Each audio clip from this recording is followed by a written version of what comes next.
Good. Our whole focus this month and in our bundle of goods that we're sharing this month is all about Tolkien's redemptive thread.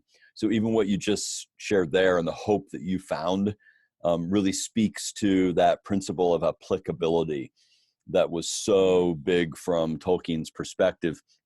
Sure. Dan Kruver does an article that we're sharing this month that is just fantastic. And one of the things that he talks about in the article is Tolkien's focus.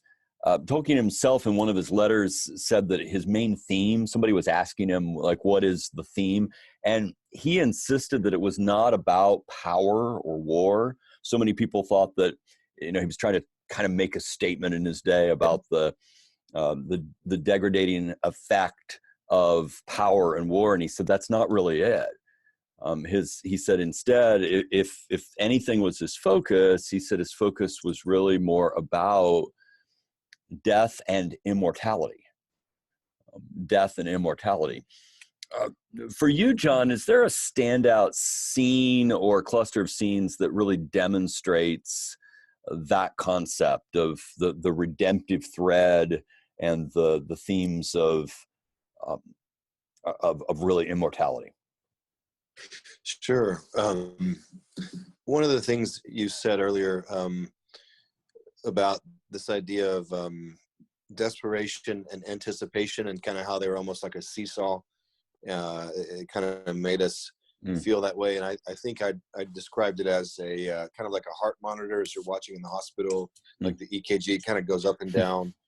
And it's if you're reading in terms of scenes, if you're reading Fellowship of the Ring, once they get going, once they leave the Shire, it really feels like every chapter is either up or down. It's either they're running from the ring wraiths, or they're finding their friends. They're trapped by Old Man Willow. Then they're saved by Tom. Then they're captured by the Barrow Wights and almost killed and then saved. Tolkien actually, even the topography itself in these different scenes, they're ascending or they're descending, or they're ascending. Yeah. Mm-hmm. Yes. Yeah. And as you read it, and especially if you let your heart get into it, it really creates this, you feel the desperation, especially because these hobbits, I think, as protagonists of the story, they're one of the very few protagonists of the great stories that are normal or less than normal. They're less like I feel pretty confident I could take an unarmed hobbit or two. I think I could take out two hobbits in a hand-to-hand combat, and I'm pretty sure. I'm gonna go ahead and say I think I can win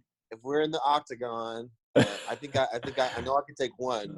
And I'm pretty sure I can take two, but I think that's because I can't believe I'm saying this right now. I think that's because it was by design, though. It was by design that these protagonists, these main characters, Frodo and Sam, would be very vulnerable. And so as they're vulnerable, they're more exposed to the desperation, and they're more exposed to the anticipation because, like Aragorn would have no problem with Gollum. He would have no problem with Legolas, no problem with Gollum. But Gollum is more than a handful for two hobbits. And the way that Tolkien writes about the vulnerability of the protagonist, his main protagonist anyway, it really makes you feel that desperation for them.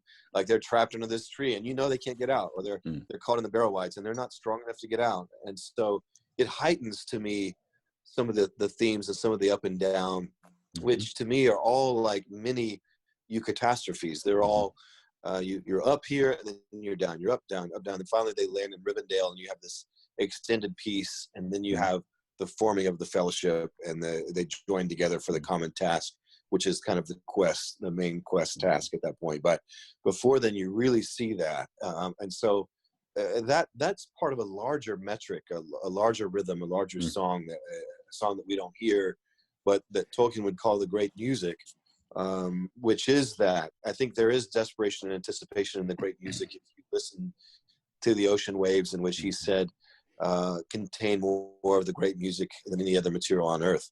And so as you're part of this eternal theme and you feel it as a human, as we were just saying, there's desperation in the stock market, there's desperation in this viral epidemic, And then there's also, when we're thinking rightly, there's anticipation.